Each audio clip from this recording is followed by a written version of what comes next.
Insyaallah akan membahas dua hadis dari kitab Arba'in Imam An-Nawawi, yaitu hadis yang ke-7 dan hadis yang ke-8 insyaallah. Mari kita lihat hadis yang ke-7 terlebih dahulu. Silakan dibaca. Bismillahirrahmanirrahim.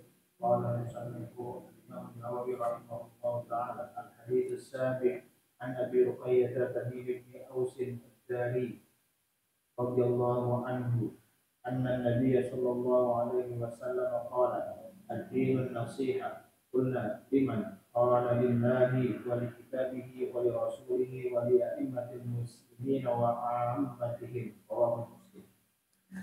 Bismillahirrahmanirrahim. An Abi Ruqayyah, dari Abu Ruqayyah Tamim bin Aus ad-Dari, yaitu Tamim bin Aus ad-Dari radhiyallahu anhu, anna Nabiy sallallahu alaihi wasallam qala, bahwasanya Nabi sallallahu alaihi wasallam bersabda, ad-dinun nasihah, agama itu adalah nasihat. Qulna, kami bertanya, liman, untuk siapakah? Qala, Rasulullah sallallahu alaihi wasallam bersabda, lillah, bagi Allah, wali kitabihi, bagi kitabnya, wali rasulihi, dan bagi rasulnya, wali a'immatil muslimin, dan bagi pemimpin-pemimpin kaum muslimin, wa ammatihim, dan orang-orang awam di kalangan kaum muslimin. Rawahu Muslim, diriwayatkan oleh Imam Muslim. Hadis ini diriwayatkan oleh Imam Muslim, juga ada dalam kitab Sahih, dalam musnadnya Imam Ahmad, juga diriwayatkan oleh Abu Dawud, semuanya dari Tamim ad-Dari. Kemudian diriwayatkan juga oleh Imam At-Tirmidzi, diriwayatkan juga oleh Imam An-Nasai, sedangkan Imam At-Tirmidzi dan An-Nasai meriwayatkannya dari Abu Hurairah. Lalu selain itu diriwayatkan juga oleh Imam Ahmad dan juga diriwayatkan oleh Abu Ya'la Al-Asfahani dari Ibnu Abbas radhiyallahu anhum ajmain. Baik. Hadis ini diriwayatkan oleh Tamim ad-Dari, yang menunjukkan bahwa hadis ini muncul pada masa-masa akhir Islam. Maksudnya masa-masa akhir Islam, masa-masa akhir kehidupan Rasulullah sallallahu alaihi wasallam. Tamim ad-Dari ini sebelumnya adalah seorang yang beragama Masehi, Nasrani. Lalu masuk Islam pada tahun 9 Hijriah. Jadi sudah di penghujung kehidupan Rasulullah sallallahu alaihi wasallam. Nah, siapa Tamim ad-Dari? Tamim ad-Dari ini seorang sahabat Nabi yang sangat terkenal dengan hadis Dajjal. Ceritanya, Tamim ad-Dari bersama dengan sekelompok para sahabatnya itu berlayar. Pada saat berlayar, kemudian kapal yang mereka tumpangi itu diombang-ambing oleh dahsyatnya air laut karena memang sedang terjadi badai. Sehingga kemudian mereka terhempas ke suatu pulau, di mana di saat mereka memasuki pulau tersebut, mereka bertemu dengan sebuah makhluk, seekor makhluk yang punya bulu yang sangat lebat sekali, yang di dalam hadis disebut dengan jassasah. Jassasah itu. Nah, setelah bertemu dengan jassasah dan melakukan sedikit perbincangan, karena ada rasa kekhawatiran, keduanya pun kemudian cepat-cepat masuk ke dalam gua. Nah, di dalam gua mereka melihat ada sosok yang sangat besar sekali. Nah, sosok itu dirantai dengan sangat kuat. Lalu terjadilah percakapan antara Tamim ad-Dari dengan rombongannya, dengan makhluk yang dirantai tersebut. Lalu ditanya oleh Tamim Ad-Dari, siapakah makhluk tersebut? Makhluk itu hanya menjawab, kalian sudah sering mendengar tentangku, tapi katakanlah kepadaku siapa kalian sebenarnya. Hadis itu disebutkan oleh ulama menunjukkan bahwa sosok itu sebenarnya sudah dikenal, yang biasa disebut dengan Dajjal. Jadi karena memang orang Arab sudah sering mendengar cerita tentang Dajjal. Lalu mereka pun bercerita siapa mereka, bahwa mereka orang-orang Arab. Lalu ditanyakan kepada mereka, apakah sudah datang seorang nabi yang ummi yang datang ke tengah-tengah orang Arab dan orang-orang Arab kemudian mendustakannya. Lalu Tamim Ad-Dari mengatakan iya, dan dia mungkin termasuk pada saat itu kan juga termasuk orang yang mendustakan karena dia belum masuk Islam saat itu. Maka kemudian makhluk itu mengatakan akan lebih baik bagi mereka kemudian untuk mempercayai nabi tersebut. Lalu ditanya tentang beberapa hal, tentang masalah kebun baisan, apakah ada airnya dan perkebunannya sudah tumbuh dan seterusnya, yang menandakan bahwa jika semua unsur-unsur kejadian itu sudah terjadi, maka dia akan diizinkan oleh Allah untuk keluar. Singkat cerita, Tamim Ad-Dari bergegas setelah dari tempat itu ketika kapalnya sudah bisa berlayar kembali menuju kota Madinah. Nah, di kota Madinah, Tamim Ad-Dari buru-buru bertemu Nabi Rasulullah SAW lalu menceritakan kejadian itu. Dan setelah menceritakan kejadian itu, kemudian bersyahadat langsung di hadapan Nabi. Singkat kata juga, Nabi kemudian mengumpulkan kaum muslimin di kota Madinah lalu menceritakan kisah itu kepada kaum muslimin seluruhnya. Dan hadis itu kemudian diceritakan oleh Fatimah binti Qais yang hadir pada pagi tersebut, mengikuti jamaahnya Rasulullah dan mendengarkan apa yang diceritakan Rasulullah lalu beliau riwayatkan. Hadis ini sahih dan diriwayatkan oleh Imam Muslim terkait dengan masuk Islamnya Tamim Ad-Dari.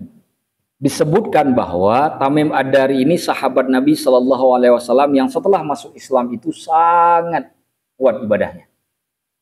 Saking kuat ibadahnya, beliau itu kalau ada satu ayat, saya lupa di surah apa itu letak ayatnya itu, terkait dengan orang-orang yang melakukan kejahatan. Beliau sholat itu sampai pagi, sholat tahajudnya, dan ayat itu diulang-ulang terus. Beliau tidak pindah ke ayat lain, saking khusyuknya beliau memahami ayat tersebut. Bahkan disebutkan juga oleh Imam Adz-Dzahabi dalam Syiar A'lamin Nubala, beliau pernah ketinggalan sholat tahajud satu malam. Satu malam ketinggalan sholat tahajud karena ketiduran. Lalu beliau menghukum dirinya selama setahun tidak tidur malam agar tidak lagi tertinggal sholat tahajud. Itu terkait dengan Tamim Ad-Dari. Beliau meninggalkan kota Madinah pada masa sudah terbunuhnya Utsman bin Affan, lalu kemudian pergi ke negeri Syam. Kuburannya disebut-sebut ada di wilayah Palestina. Itu kuburannya sahabat Tamim Ad-Dari ini. Nah, baik. Kita tahu bahwa di kalangan sahabat Nabi SAW itu ada yang berasal dari kalangan penyembah berhala, ada juga dari kalangan orang-orang Hanif. Hanif itu artinya tidak melakukan penyembahan apapun, mereka masih berada di jalan atau atas syariatnya Nabi Ibrahim. Itu disebut agama Hanif. Seperti Abu Bakar As-Siddiq. Abu Bakar As-Siddiq itu termasuk orang yang Hanif, yang tidak berganti, tidak sampai menyembah berhala. Ada juga yang memang berasal dari penyembah berhala, orang-orang yang menyembah berhala, dan itu jelas sekali, baik yang di kota Mekah maupun yang di kota Madinah. Ada juga yang dari Ahlul Kitab. Ahlul Kitab itu ada yang dari Yahudi, ada juga yang dari Nasrani. Di antara yang dari Yahudi seperti Abdullah bin Salam, itu orang Yahudi yang masuk Islam, yang kemudian menjadi sahabat Nabi. Di kalangan Nasrani, inilah dia Tamim Ad-Dari. Hanya saja penyebutan Tamim Ad-Dari ini ada dua jenis. Ada yang menyebutnya Tamim Ad-Dari, dalnya panjang, seperti dalam redaksi hadis ini. Ada juga yang menyebutnya Tamim Ad-Dairi, pakai iya. Tamim Ad-Dari itu riwayatnya ada dalam Sahih Muslim, sedangkan Tamim Ad-Dairi itu disebutkan oleh Imam Malik di dalam kitab Muwatta'nya. Kata Imam An-Nawawi, periwayatan Ad-Dari atau Ad-Dairi dua-duanya benar. Kalau disebut Ad-Dari itu merujuk kepada kakek beliau yang bernama Ad-Dar bin Hani. Jadi kalau disebut Tamim Ad-Dari artinya Tamim anak keturunannya dari Ad-Dar bin Hani. Kalau disebut Ad-Dairi, Ad-Dairi itu sendiri nisbah kepada tempat peribadatan. Ad-Dair itu biasa disebut untuk tempat peribadatan orang-orang Nasrani. Seperti gereja, kanisah, kalau bahasa lainnya. Karena Tamim Ad-Dari itu asal muasalnya adalah orang Nasrani. Maka penyebutan Ad-Dairi merujuk bahwa Tamim Ad-Dari sebelumnya adalah orang yang beragama Nasrani, bukan Islam, Nasrani. Nah, jadi boleh disebut Tamim Ad-Dari, boleh juga disebut Tamim Ad-Dairi. Nah, dua-dua boleh. Yang mana saja boleh di antara dua hal tersebut. Baik.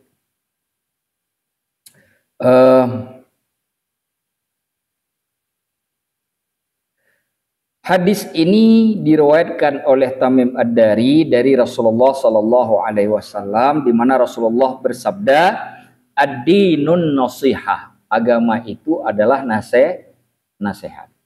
Apa yang dimaksud dengan agama itu adalah nasihat?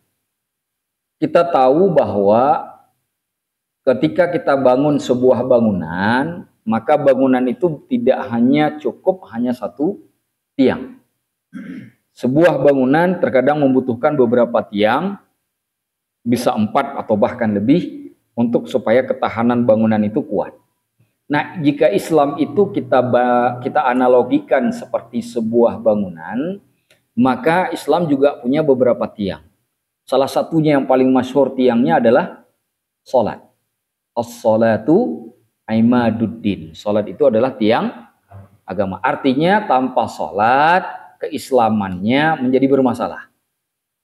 Terkait apakah kafir atau tidak, itu nanti terjadi perbedaan pendapat di kalangan para ulama. Ada yang mengatakan kalau meninggalkan sholat langsung kafir, otomatis kafir.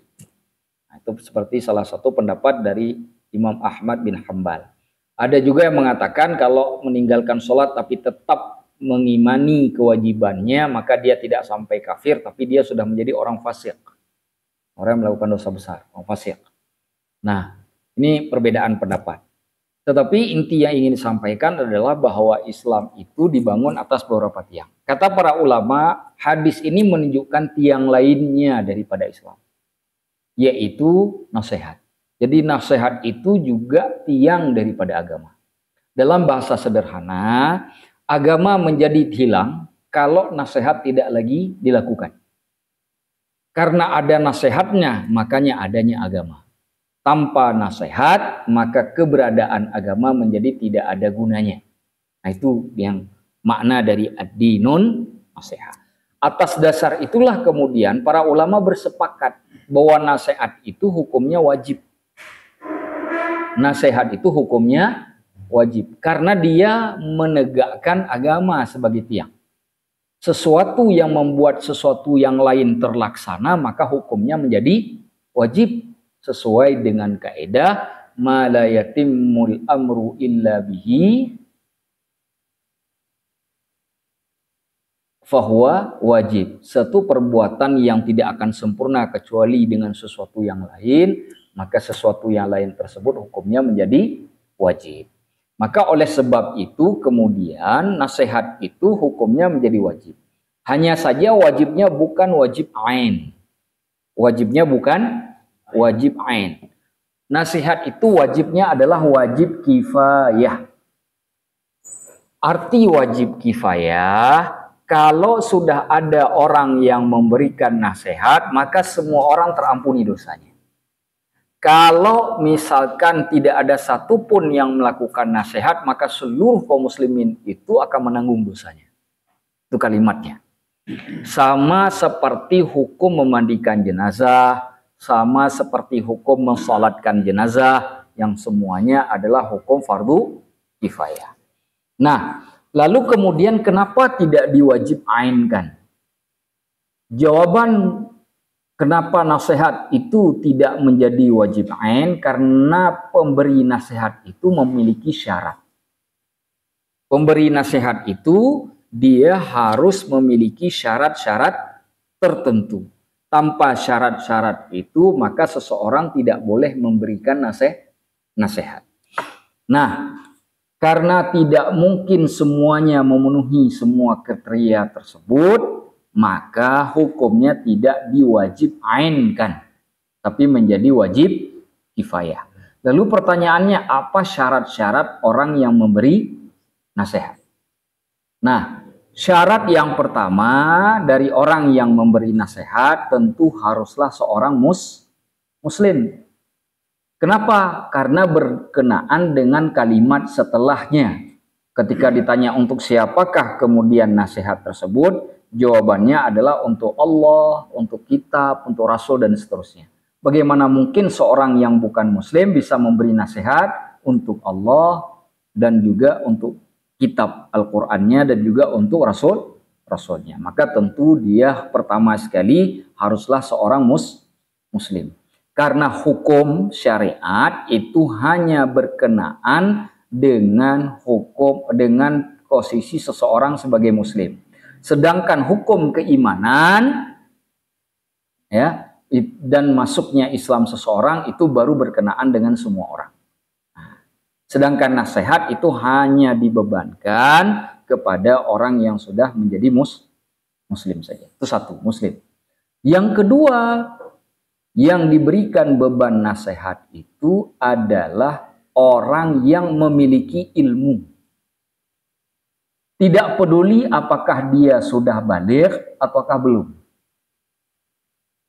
Karena boleh juga orang yang belum baligh ilmunya bisa saja lebih banyak daripada orang yang sudah tua. Seperti misalkan para santri. Ada orang tua yang nggak pernah belajar ilmu agama, bahkan baca Al-Quran saja tidak bisa. Sedangkan orang anak-anak kecil itu bukan cuma baca Al-Quran, bahkan sudah menghafalnya dan mereka belajar ilmunya. Sehingga mereka tentu lebih mengerti daripada orang tua yang kita ceritakan atau kita sebutkan tadi. Maka syarat yang kedua itu adalah ilmu. Karena nasihat berhubungan dengan pengetahuan. Kalau tidak adanya ilmu, maka diharamkan memberikan nasihat di luar batas kemampuannya. Lalu timbul pertanyaan, bagaimana seseorang yang masih awam tetapi dia mempunyai sedikit ilmu, misalkan dia tahu bahwa sholat itu hukumnya wajib, meskipun dia belum bisa menceritakan bagaimana cara melakukan sholat secara utuh dari sejak awal sampai akhir. Pertanyaan itu bisa dijawab dengan kalimat bahwa orang-orang yang mempunyai pengetahuan seperti itu, dia bisa memberi nasihat dengan batasan pengetahuan yang dia miliki. Jika dia hanya tahu bahwa sholat itu wajib, maka dia boleh menasehati orang lain sebatas sholat itu wajib. Dalam makna yang lain, seseorang tidak boleh melampaui batasan keilmuannya dimilikinya. Jika dia tidak punya ilmu yang lain kecuali itu, maka hanya sebatas itulah nasihat yang boleh dia berikan. Mengajak orang sholat, mengajak orang berpuasa karena dia tahu hukumnya wajib. Tapi terkait dengan konsekuensi hukum yang berhubungan dengan sholat dan puasa, jika dia belum mempelajari dan mengetahuinya, maka dia tidak boleh memberi nasihat dalam bidang itu karena dikhawatirkan akan salah. Sebab syarat yang kedua haruslah memiliki ilmu. Yang kedua. Yang ketiga, harus adanya kesadaran pada orang yang memberi nasihat untuk meninggalkan maksiat. Kesadaran. Bisakah orang yang memberi nasihat masih melakukan kesalahan? Jawabannya bisa. Bisa. Kenapa bisa? Karena orang yang memberikan nasihat itu bukan orang yang maksum. Karena orang yang maksum artinya adalah orang yang sudah dijaga oleh Allah dari dosa. Dan itu hanya berlaku kepada para nabi dan para rasul saja. Selain mereka tidak ada satupun yang maksum. Semua dimungkinkan masuk surga, dimungkinkan juga masuk neraka. Dimungkinkan juga bagi mereka berbuat salah, dimungkinkan juga buat mereka mendapatkan pahala. Tidak ada yang istimewa dalam bab itu. Semuanya sama. Hanya para nabi dan rasul saja yang Allah maksumkan, artinya tidak memiliki dosa. Akan tetapi orang yang memberi nasihat ini harus memiliki kesadaran bahwa jika dia melakukan kesalahan untuk segera bertaubat dan meninggalkannya. Lalu kemudian merubah maksiat itu menjadi kebaikan. Jadi bukan berarti orang memberi nasihat itu tidak bisa salah. Itu sesuai dengan hadisnya Imam Ahmad yang mengatakan kullu bni Adam khata', setiap anak Adam itu melakukan kesalahan, wa khairul khata'ina tawwabun, dan sebaik-baik orang yang berbuat salah adalah orang yang bertaubat. Nah itu dia. Yang terakhir, yang paling penting dari orang yang memberi nasihat, dia harus menjadikan nasihat itu dengan dalam makna keikhlasan. Tidak boleh memberi nasihat karena ingin mendapatkan sesuatu. Entah sesuatu tersebut bersifat materi atau bersifat popularitas atau juga bersifat kekuasaan. Tidak boleh. Tidak boleh bagi orang yang memberi nasihat itu tujuan memberi nasihat untuk mendapatkan balasan materi. Tidak boleh juga kemudian orang yang memberikan nasihat tersebut untuk mencari popularitas dengan tujuan supaya banyak pengikut. Tidak boleh juga kemudian orang yang memberi nasihat itu dengan tujuan untuk mendapatkan kedudukan. Karena dipandang dia istimewa, lalu kemudian dengan hal tersebut dia bisa mencari kedudukan. Jadi keikhlasan itu menjadi syarat lainnya yang penting bagi orang yang menyampaikan nasihat. Nah, bukankah syarat yang ketiga ini berhubungan dengan hati? Lantas bagaimana kemudian itu dimasukkan ke dalam syarat? Karena itu kan susah mengukurnya. Sebagian ulama tidak memasukkan ukuran syarat ini, ukuran ikhlas ini sebagai syarat, tapi sebagai poin penting bagi seseorang supaya sukses di dalam menyampaikan dakwahnya atau dalam menyampaikan nasihatnya, sehingga tidak dimasukkan dalam syarat. Sebagian memasukkan dalam syarat supaya memberikan masukan kepada orang yang memberi nasihat betapa pentingnya pemberian nasihat itu tidak melihat terhadap apa yang bisa dia dapatkan, tapi apa yang bisa dia berikan. Tentu yang diberikan itu berdasarkan poin yang kedua tadi adalah ilmu yang dia miliki. Nah, itulah beberapa syarat yang harus dipenuhi oleh orang yang memberikan nasihat. Tanpa itu, maka seseorang tidak bisa memberikan nasihat. Lantas kemudian, ada juga para ulama yang berpandangan bahwa nasihat itu merupakan salah satu usaha yang mengumpulkan dunia dan akhirat di satu tempat. Sholat itu nggak ada urusannya dengan dunia, urusannya dengan akhirat. Memberi zakat, memberi puasa Ramadan, naik haji, itu semuanya urusannya akhirat, nggak ada urusan dengan dunia. Bahwa kemudian ada orang yang terbantukan dengan zakat kita, itu urusan dia, bukan bagi kita, itu tidak ada hubungan dengan dunia. Makanya kalau ada orang bertanya, kenapa saya semakin sholat makin miskin? Ada pertanyaan itu kan? Jawabannya adalah karena memang sholat tidak ada hubungannya dengan kekayaan. Sholat itu hubungannya dengan ketakwaan. Bahwa melalui ketakwaan itu Allah mau membuat kaya atau miskin, itu maha Allah. Nggak ada urusannya. Tidak ada satupun di dalam Al-Quran ataupun hadis yang menyebutkan bahwa sholat menjaminkan kekayaan pada seseorang yang melakukannya. Tidak ada satupun ayat. Bahwa Allah menyelesaikan urusan benar, tapi bukan dengan cara mesti harus kaya. Nah itu satu. Artinya ibadah-ibadah yang saya sebutkan tadi itu semuanya bersifat ukhrawi. Nasihat itu menggabungkan duniawi dengan ukhrawi di satu tempat. Karena usaha nasihat itu dia bersifat duniawi tapi tujuannya bersifat ukhrawi. Pelaksanaannya bersifat duniawi. Kenapa? Karena butuh hal-hal yang bersifat duniawi. Mana contohnya? Kita membuat sebuah pengaturan manajemen dakwah. Nah, gitu kan? Membuat majelis ilmu dan segala macam. Kalau dulu masa Rasulullah di mana kumpul para sahabat, disitulah jadi majelis ilmu. Kalau sekarang kan nggak bisa begitu, harus khusus sekarang, ya kan? Nah, sehingga kemudian sangat terlihat bersifat duniawi karena membutuhkan pengaturan-pengaturan yang bersifat duniawi. Di saat yang sama, tujuan dari nasihat itu untuk mendapatkan ridho Allah, dan itu hukumnya tentu saja memberi faedah pada hal yang bersifat ukhrawi. Sehingga kemudian nasihat itu menjadi sangat penting, hadis ini menjadi sangat penting untuk diamalkan karena mendapatkan dua posisi yang istimewa, keistimewaan di dunia dan keistimewaan di akhirat, karena menggabungkan antara dua hal ini sekaligus.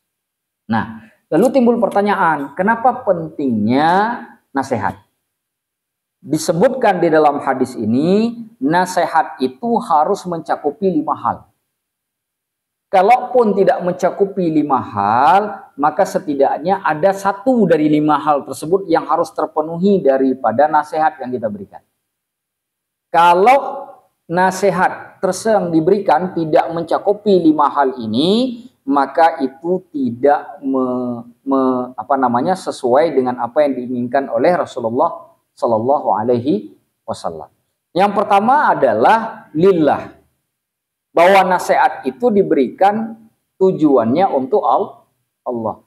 Kata para ulama, yang dimaksud nasihat untuk Allah, seseorang memberi nasihat dirinya sendiri untuk kemudian dia yakin kepada Allah, percaya kepada Allah, bahwa Allah tidak sama dengan makhluknya, Allah kemudian juga tidak memiliki kekurangan, Allah tidak terlihat, Allah tidak mempunyai awal dan akhir, dan yang paling penting, Allah setiap aturan yang Allah berikan itu wajib diikuti. Setiap apa yang Allah perintahkan wajib dilaksanakan, dan apa yang Allah larang wajib ditinggalkan. Makanya kemudian ada ayat di dalam Al-Quran yang bercerita tentang orang-orang dari kalangan anak Adam nanti ketika sudah diturunkan ke muka bumi. Pada surah Al-Baqarah di mana Allah berfirman, walladzina kafaru, dan orang-orang yang kafir, wa kadzdzabu biayatina, dan mendustakan ayat-ayat kami, fa ulaika ashabun nar, mereka adalah penghuni neraka, hum fiha khalidun, mereka kekal abadi selamanya. Jadi untuk membuat seseorang kekal abadi dalam neraka bukan hanya karena tidak percaya Allah saja, tapi juga tidak percaya kepada ayat-ayat Allah. Ada orang percaya kepada Allah tidak yakin dengan ayat-ayat Allah. Dihitung juga oleh ayat ini, ulaika ashabun nar, mereka termasuk penghuni neraka. Mana contohnya? Dia percaya kepada Allah tapi tidak percaya kepada Rasulnya. Dia percaya kepada Allah tapi tidak percaya pengajaran nabinya. Dia percaya kepada Allah, tidak percaya pada hari akhir. Dia percaya kepada Allah tapi tidak mau tahu dengan aturan Allah. Allah katakan, tinggalkan riba, dan riba sudah menjadi hukum yang pasti, tidak ada lagi penafsiran macam-macam, hukumnya secara mutlak, tapi ada yang menghalalkan. Nah, itu masuk dalam ayat tadi, walladzina kafaru wa kadzdzabu biayatina ulaika ashabun nar. Apalagi kalau meninggalkan ibadah-ibadah yang mahdhah seperti salat. Nah, itu kemudian mengatakan salat tidak wajib. Nah, hal yang sama orang yang sangat semangat mencari rezeki tapi kemudian tidak mau menuntut ilmu. Kalau dia mengatakan ilmu itu, ilmu agama khususnya, tidak wajib dipelajari, maka itu akan membatalkan semua ibadahnya. Kalau itu bisa membatalkan ibadahnya karena ketidaktahuan dia, karena dia menganggap menuntut ilmu tidak wajib, maka itu akan menyebabkan juga dia masuk dalam ayat walladzina kafaru wa kadzdzabu biayatina ulaika ashabun nari hum fiha khalidun. Semuanya masuk. Jadi nasihat ini, kata Imam Al-Munawi, yang dimaksud dengan lillah, nasihat seseorang terhadap dirinya. Dan yang paling sulit itu adalah bab ini. Karena menasehati orang lain itu gampang. Menasehati diri sendiri itu tidak mudah. Semua orang mengalami itu. Walaupun dia seorang kiai sekalipun, belum tentu mudah menasehati diri.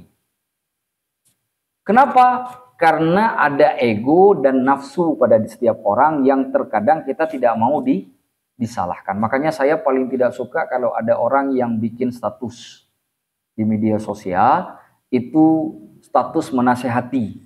Tapi nasihat itu tidak ditujukan terhadap dirinya, tapi untuk orang lain.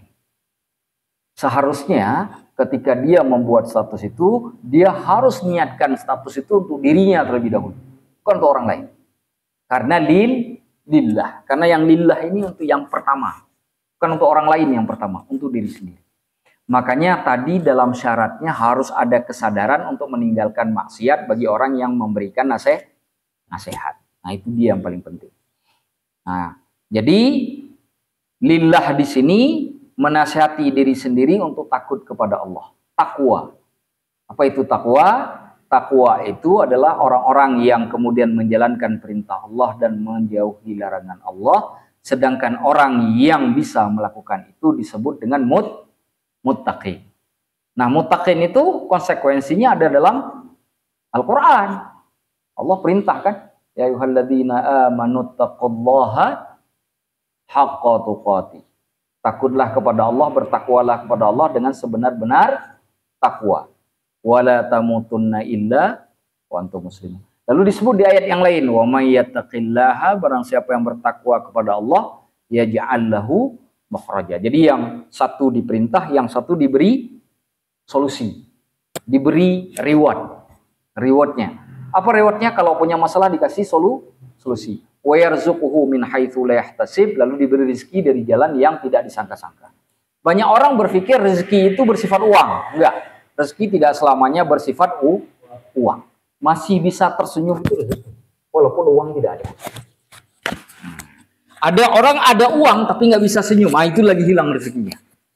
Jadi ada orang yang rezeki, uang tidak ada tapi dia masih bisa tersenyum, itu rezeki. Ada orang uang tidak ada tapi tidak pernah sakit. Karena banyak orang yang punya uang sakit terus. Atau minimal orang yang tidak punya uang kalau sakit nggak mesti harus minum obat atau beli obat.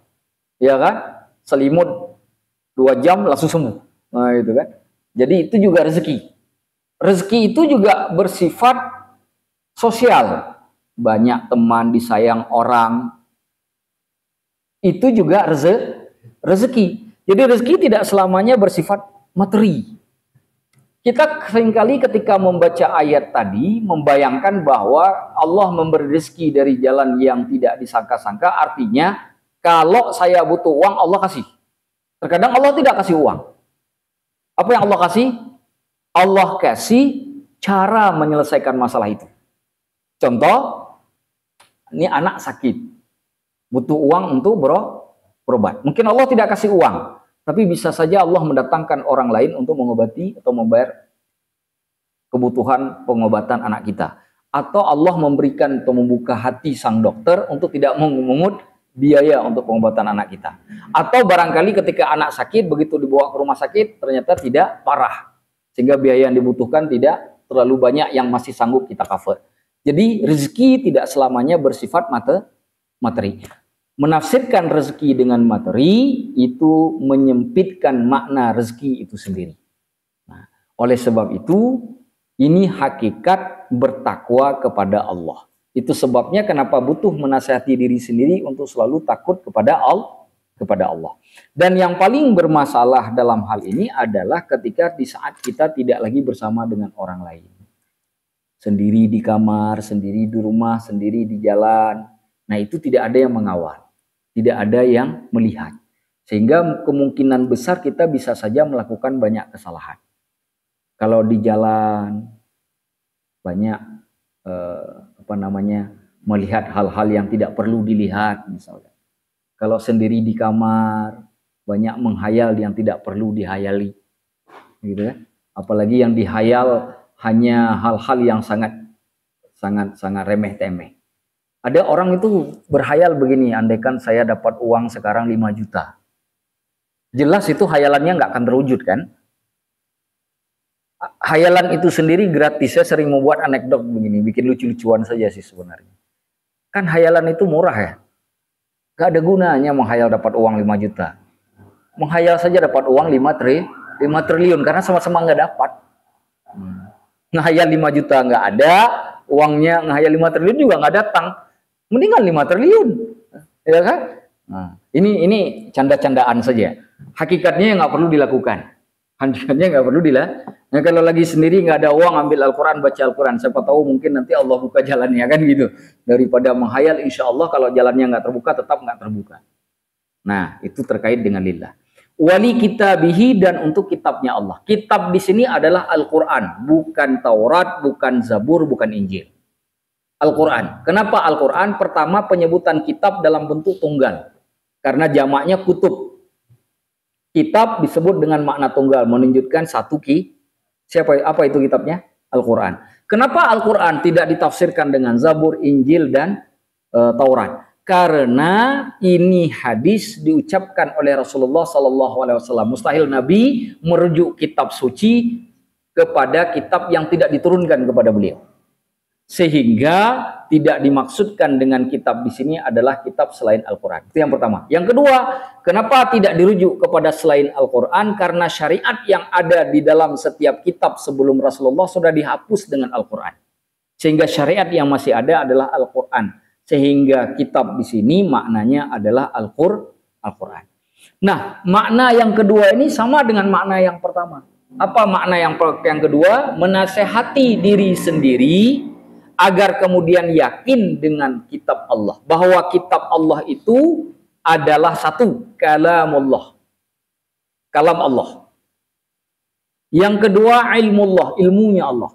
Kalau disebut kalam Allah dan ilmunya Allah, maka dinafikan Al-Quran itu makhluk. Nggak boleh disebut Al-Quran itu makhluk. Bukan. Al-Quran bukan makhluk. Arti bukan makhluk, Al-Quran tidak diciptakan. Karena kalau Al-Quran diciptakan, jika Al-Quran itu kalamullah dan ilmullah seperti yang kita sebutkan sebelumnya, maka kita harus menghukum Allah itu bisu dan bodoh sebelum Al-Quran diciptakan. Pendapat Ahlu Sunnah wal Jamaah itu menafikan kemakhlukan pada Al-Quran. Dan dalam pandangan Ahlu Sunnah wal Jamaah menganggap Al-Quran sebagai makhluk, hukumnya murtad. Pendapat ini dipegang oleh orang-orang Mu'tazilah. Mereka menganggap Al-Quran itu adalah makhluk. Ahlu Sunnah menolak klaim tersebut. Karena akan berefek kepada sifat Allah. Sesuatu yang berefek kepada sifat Allah hubungannya tentang masalah keimanan. Itu yang pertama. Yang kedua, menasihati diri sendiri terkait dengan kitab Allah. Kita semua percaya apa yang ada di dalam Al-Quran. Meskipun pembahasannya ada yang tidak kita ingin lakukan. Mana contohnya? Seperti masalah poligami. Poligami kalau kita tanya kepada kaum perempuan, hampir mayoritasnya, tidak katakan semuanya, mayoritas dari kalangan perempuan mengatakan tidak mau dimadu. Tidak mau itulah saatnya kapan madu tidak mau diterima oleh seseorang. Itulah momennya madu ditolak. Pada momen yang lain, semua kalau dihadiahkan madu, orang mau terima. Kecuali pada bagian itu. Tidak ada yang mau terima madu. Mayoritas dari perempuan. Kalau laki-laki, mayoritas menerima. Cuma tidak punya kemampuan. Nah, itu perbedaannya. Nah, saya sering menasihati kaum perempuan dengan mengatakan, Anda tidak mau melakukan poligami itu satu cerita. Tapi tidak mempercayai hukum poligami itu cerita yang berbeda. Itu cerita lain. Tidak boleh digabung. Tidak boleh mengatakan tidak ada hukum poligami di dalam Al-Quran. Karena itu akan mendustakan sebagian dari ayat-ayat Allah. Punya konsekuensi. Maka harus dinasihatkan kepada diri sendiri, itu tidak boleh kemudian mengkafirkan atau menganggap ayat tersebut tidak lagi berlaku. Karena tidak ada hukum nasakh mansukh di situ. Hukum penghapusan, tidak ada. Bahwa kemudian saya tidak ingin suami saya melakukan poligami, itu cerita lain. Misalkan saya tidak ingin melakukan suami saya poligami karena jika suami saya poligami, saya akan timbul kecemburuan dan itu bisa saja membuat hubungan saya dengan suami saya jadi rusak. Misalkan seperti itu. Nah, itu bisa saja dilakukan. Boleh seorang perempuan meminta suaminya untuk tidak poligami, tetapi tidak boleh meminta untuk menganggap poligami itu tidak ada hukumnya. Atau tidak ada ayat yang berbicara tentang itu. Kenapa saya ngambil tema poligami ini yang paling sensitif? Jadi kita bicara yang paling sensitif. Karena yang sensitif sudah selesai, yang lain insya Allah selesai. Nah, diantaranya hal seperti itu. Nah, jadi dalam konsekuensi memberi nasihat kepada diri sendiri terkait dengan kandungan Al-Quran, selama hukum itu tidak dihapus, kita harus meyakini hukum itu ada. Wajib hukumnya. Tidak boleh diingkari dan didustai. Yang ketiga, nasihat kita terhadap Al-Quran, semua yang terkandung di dalam Al-Quran itu wajib diimani dan dipelajari. Ini momen yang paling penting. Dipelajari. Kenapa interaksi umat muslim dengan Al-Quran saat ini itu tidak baik saja? Karena umat Islam berinteraksi dengan Al-Quran hanya dari sisi bacaannya saja. Terutama di bulan Ramadan, orang berlomba-lomba untuk mengkhatam Al-Quran, tapi tidak berlomba-lomba untuk mempelajari Al-Quran. Saya sering mengatakan kalau bulan Ramadan itu, kalau ulama mereka meninggalkan pembelajaran Al-Quran karena pindah baca Al-Quran. Kenapa? Karena mereka sudah paham. Tentu ilmu itu tidak bisa kita ikuti, karena kita belum paham semua Al-Quran. Jadi baca itu kita lakukan, belajar di bulan Ramadan juga kita tingkatkan. Karena Nabi juga belajar Al-Quran di bulan Ramadan kepada malaikat Jibril. Nah, dalam bahasa yang lain, kalau bulan Ramadan yang bulan istimewa saja seperti itu kita lakukan, apalagi di bulan-bulan lain harus lebih kita tingkatkan juga. Kenapa? Karena kalau bulan Ramadan itu jelas ada penyemangat. Tapi bulan lain penyemangatnya tidak ada seperti yang ada di bulan Ramadan. Sehingga kemudian kita harus melakukan usaha yang lebih agar semangat itu tidak jatuh. Nah, itu terkait dengan Al-Quran. Maka belajar tafsir, belajar maksud Al-Quran itu penting sekali. Karena begini, kalau kita tidak belajar Al-Quran itu menjadi hal yang berbahaya. Saya pernah katakan misalkan, apakah semua kata umum di dalam Al-Quran itu bermakna umum? Saya katakan tidak. Karena ada kata umum di dalam Al-Quran itu maksudnya bisa saja bermakna khusus. Ya kan? Hai manusia, laksanakanlah, hanya bagi Allah lah diwajibkan haji bagi orang yang mampu melakukan perjalanan ke sana. Artinya manusia di situ tentu tidak bermakna semua manusia, tidak umum, tapi khusus hanya terbatas kepada kaum muslimin saja. Artinya setiap kata umum di dalam Al-Quran itu tidak selamanya bermakna umum dari sisi makna. Dia umum dari sisi lafaz, tapi khusus dari sisi makna. Nah, itu penting mempelajari hal itu. Kalau tidak, maka kita akan salah kaprah. Nah, itu. Wali rasulihi, dan yang ketiga untuk rasulnya. Yang pertama nasihat yang harus kita berikan kepada diri kita terkait dengan Rasul, satu, harus mencintai. Tidak ada tawar-menawar. Bagaimana cara mencintai Nabi? Nabi sendiri yang menjelaskan bagaimana bentuk cinta kepada Nabi. La yu'minu ahadukum hatta akuna ahabba ilaihi min waladihi wa walidihi wan nasi ajma'in. Tidaklah beriman seseorang sampai aku lebih dicintai olehnya daripada anaknya, ayahnya, dan seluruh umat manusia. Dalam bahasa sederhana, cinta kepada Nabi harus melampaui semua makhluk Allah. Hanya Allah saja yang berada di atas Nabi. Selain Allah, semuanya tidak boleh kecintaan kita itu melampaui kecintaan kita kepada Nabi. Cinta kita kepada harta tidak boleh melampaui cinta kita kepada Nabi. Bahkan cinta kita kepada orang tua pun tidak boleh melampaui cinta kita kepada Nabi. Makanya kenapa ada sahabat yang ibunya waktu beliau masuk Islam itu sampai tidak mau makan dan minum. Meskipun tetap berlaku ma'ruf kepada ibunya tersebut, sahabat tersebut tetap tidak meninggalkan apa yang diajarkan oleh Rasulnya sebagai wujud cinta kepada Allah dan utusan Allah. Dan yang kedua, menasehati diri terkait dengan wali rasulihi untuk Rasul, harus menasehati diri sendiri untuk percaya bahwa beliau adalah Rasul Allah, utusan Allah, dan Nabi terakhir yang tidak ada Nabi selain Nabi setelah beliau. Tidak boleh ada kepercayaan ada Nabi setelah beliau. Jadi kalau besok ada orang ngaku dirinya Nabi, yakinlah itu pendusta. Siapapun yang menganggap dirinya Nabi, walaupun pakai kopiah setinggi atap, tetap itu pembohong. Itu nasihat yang harus diberikan. Manis sekali cara bicaranya, walaupun manis seperti madu, tetap pembohong, pendusta, wajib didustai. Hukumnya wajib. Karena tidak ada nabi selain beliau di akhir zaman. Artinya beliau nabi terakhir.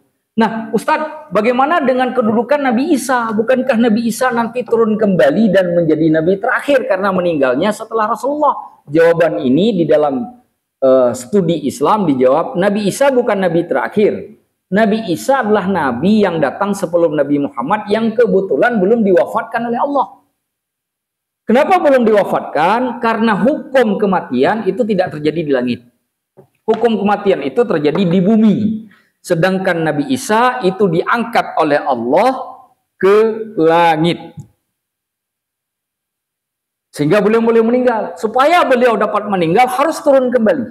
Karena hukum mati itu di bumi. Kubur itu di bumi, bukan di langit. Itu satu.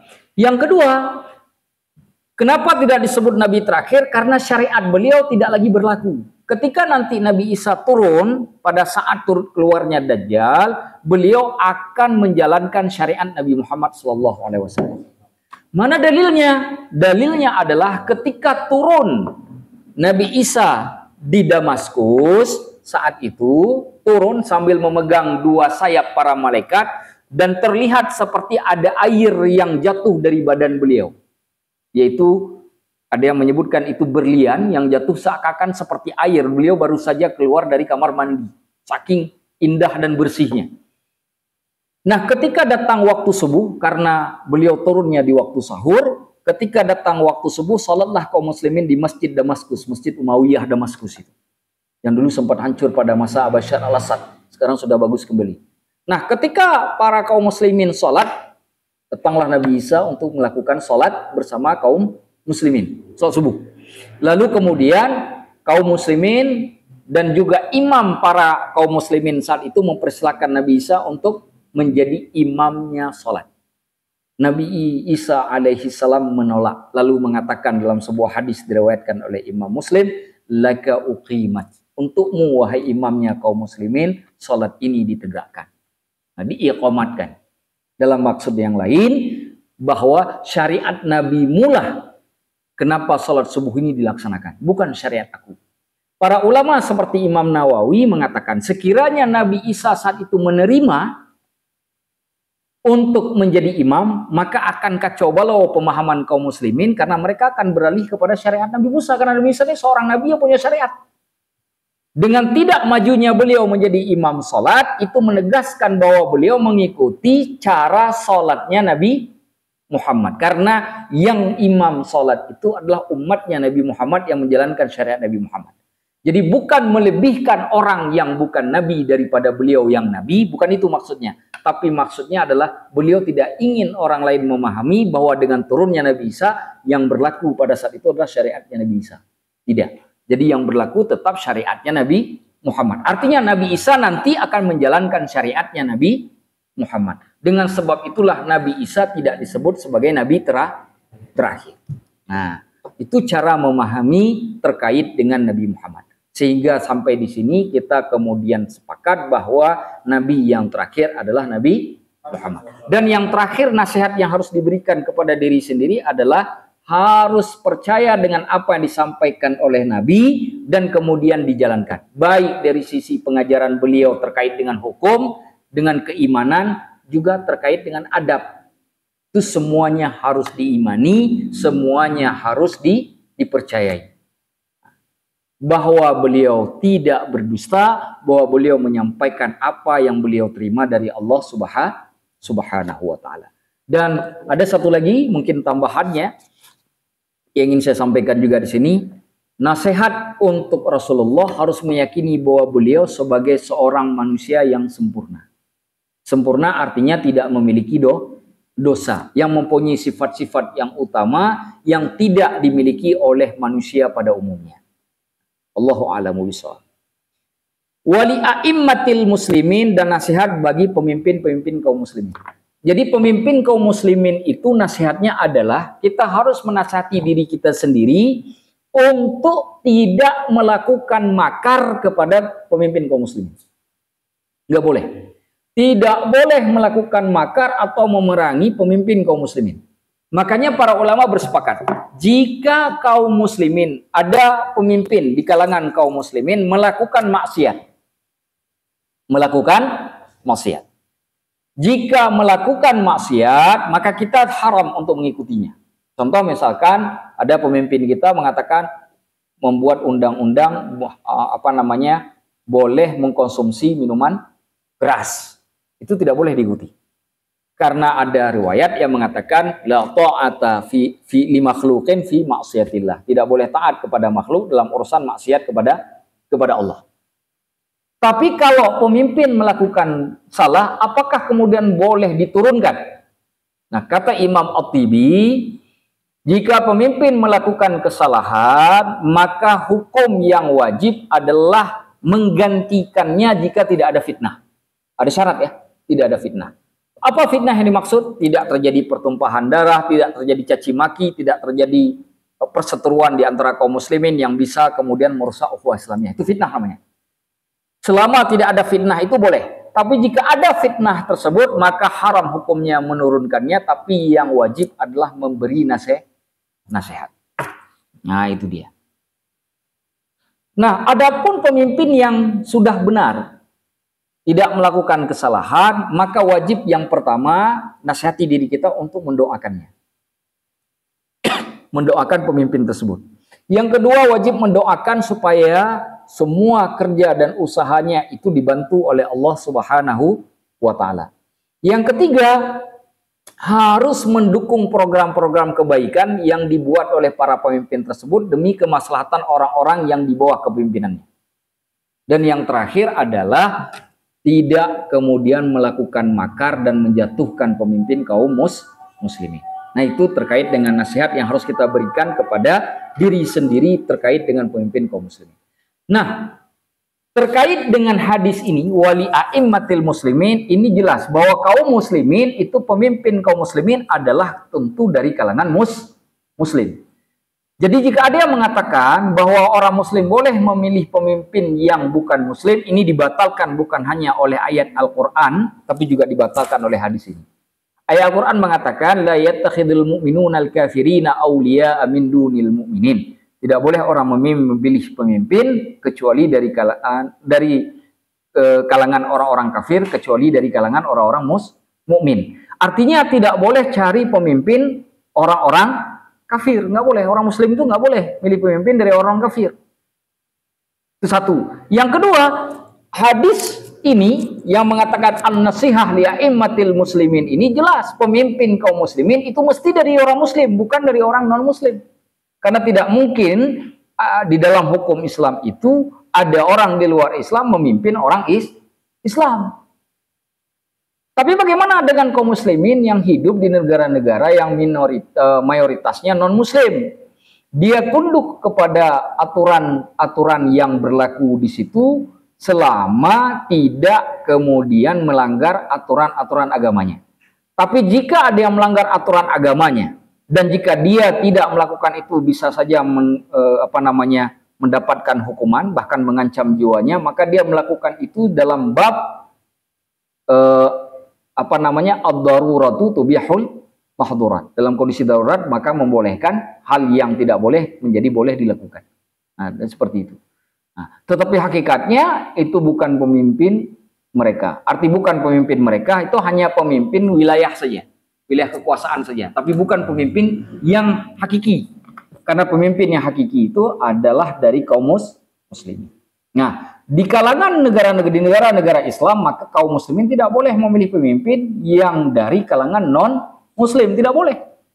Tapi di kalangan di negara-negara yang mayoritasnya non-muslim, maka kaum muslimin boleh memilih pemimpin yang non-muslim dengan kaidah akhaffud dararain. Jika ada dua mudarat berkumpul, maka pilih yang paling mudarat. Kemarin itu ada Joe Biden dengan Donald Trump. Dua-duanya bukan muslim. Apa yang harus dipilih oleh kaum muslimin Amerika? Cara memilihnya, mana yang paling kurang mudaratnya dari dua-duanya? Dua-duanya sama mudaratnya, mesti ada salah satu yang kurang sedikit. walaupun cuma 1%, walaupun 0,0 sekian persen, itu harus lebih dipedulikan daripada yang satunya lagi. Karena berlakukan kaidah akhafud darar. Karena jika ada dua mudarat berkumpul pada satu tempat, maka berlaku hukum milih yang lebih sedikit mudarat. Nah, itu berlaku hukum itu. Kenapa begitu? Karena bab imamah di dalam Islam itu masuk ranah fikih. Kepemimpinan itu ada di ranah fikih. Inilah bedanya ahlu sunnah dengan syiah. Ahlu sunnah kepemimpinan imamah itu ranahnya fikih. Kalau syiah itu ranahnya akidah. Makanya mereka mengatakan harus percaya kepada imam 12. Gitu kan? Imam. Siapa yang tidak percaya kepada imam-imam tersebut, maka akidah Islamnya menjadi batal. Kita katakan tidak begitu. Kita katakan tidak begitu. Karena bab imamah bagi ahlu sunnah bukan bab tauhid. Tapi ada di bab fikih.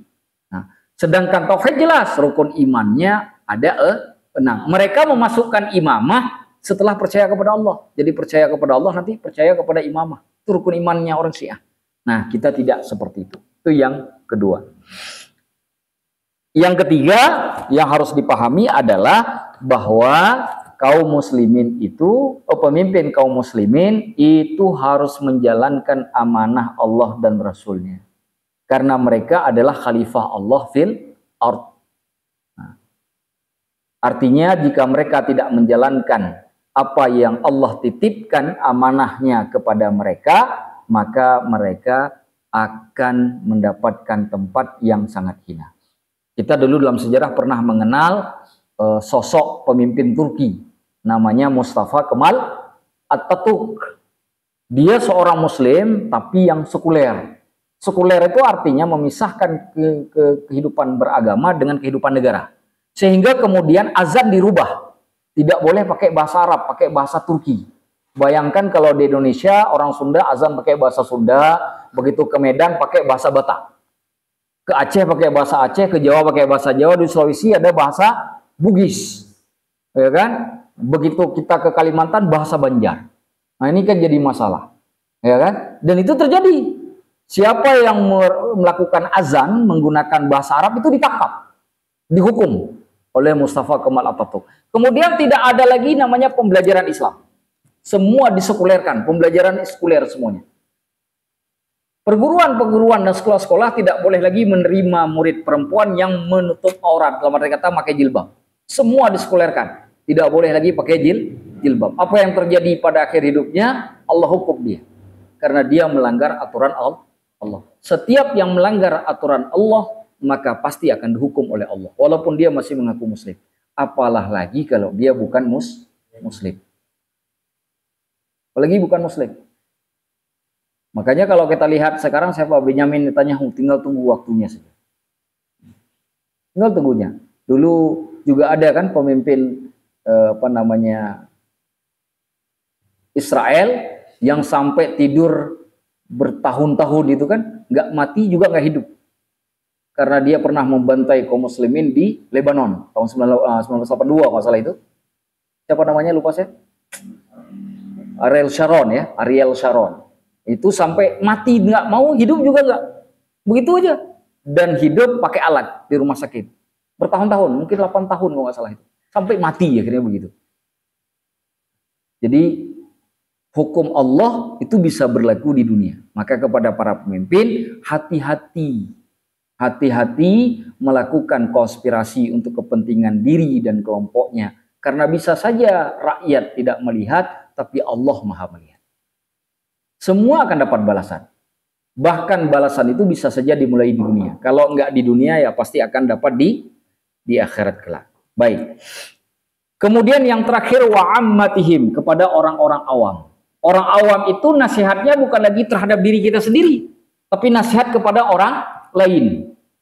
Ingat, kalau kita lihat dari 5 unsur ini, 4 nasihatnya untuk diri sendiri, 1 untuk orang lain. Makanya kenapa harus orang yang menasihati orang lain itu sebelum menasihati orang lain harus pintar menasihati dirinya sendiri. 4:1. Makanya kan dalam logika sosial di masyarakat Indonesia itu kan kalau kita nunjuk orang, 1 ada 4 yang nunjuk kita. Artinya apa? Ada 4 hal yang harus kita ingatkan terhadap diri kita sebelum 1 hal kita ingatkan ke orang lain. Makanya tadi pada bab awal itu kan salah satu syaratnya adalah harus ada kesadaran untuk tidak melakukan maksiat. Artinya dia harus bisa menasihati diri sendiri sebelum menasihati orang lain. Nah, apa yang dimaksud menasihati orang awam ini? Orang awam ini orang yang ilmunya tidak banyak. Maka dinasihati terkait dengan apa yang kita nasihati terhadap diri kita sendiri dengan catatan kita sudah memiliki ilmu. Kita tidak bisa menasihati mereka kalau kita tidak punya ilmu. Tapi jika orang tersebut sudah punya ilmu walaupun sedikit, maka yang sedikit itu bisa dijadikan sebagai alasan untuk menasihati orang lain. Nasihati untuk berbuat kebaikan, nasihati untuk meninggalkan kejelekan, nasihati untuk menuruti perintah Allah, nasihati untuk meninggalkan larangan Allah, nasihati untuk kemudian tunduk dan patuh kepada segala aturan agama, dan nasihati juga untuk jangan mengikuti hawa nafsu apalagi langkah-langkah syaitan. Itu yang harus diberikan. Nah, poin nomor 2 yang penting sekali, ingat, nasihat kepada orang awam itu artinya bukan nasihat untuk supaya kita terlihat hebat. Dalam makna yang lain, nasihat itu murni dilakukan untuk mengingatkan orang-orang yang kita nasihati agar kemudian tidak lagi melakukan kesalahan. Bukan karena kita nasihati, karena kita ingin sesuatu. Oh, ini kalau saya nasihati dia, nanti saya dikasih jam baru. Seperti itu misalkan.